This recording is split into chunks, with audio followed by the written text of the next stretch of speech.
Making Rumali Roti at home is surprisingly easier than it looks, but it takes patience. It's that super thin, stretchy Indian bread you see at restaurants, cooked over an inverted wok. Let's dive into how you can make it. Start with the dough. Combine 2 cups of all-purpose flour, 2 tablespoons of whole wheat flour, a pinch of salt, and 2 tablespoons of oil.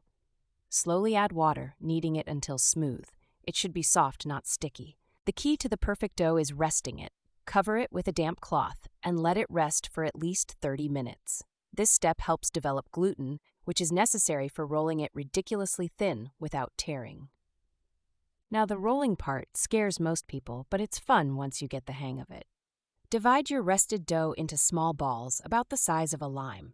Roll them out thin, like paper thin. Pro tip: dust the rolling surface with rice flour instead of wheat flour. Rice flour prevents sticking, but it doesn't stiffen the dough the way wheat flour does. That's crucial for keeping the rotis soft. You don't need any fancy equipment, but here's the trick. An inverted cast iron skillet or kadai works perfectly. Heat it until it's screaming hot, but keep the flame low once it's ready. Throw the rolled out dough onto the inverted skillet. It bubbles almost instantly. Flip it after 20 seconds. You don't need a perfectly round shape, just something thin and pliable. The magic happens fast. Once the roti inflates slightly or gets light brown spots, take it off the heat. Each one needs less than a minute, so stay alert or you'll overcook them.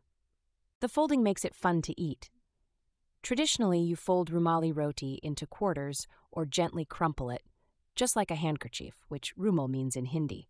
Plus, the folds trap steam inside, keeping it soft. The big pain point? Keeping them from drying out.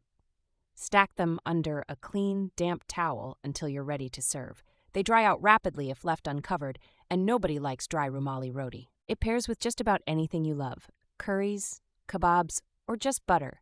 Frankly, I've eaten it plain, straight out of the skillet. When it's soft and fresh, it's irresistible. Here's the final takeaway. You really can make this at home. And with practice, you'll get faster and thinner. I promise you'll end up impressing everyone at your next dinner.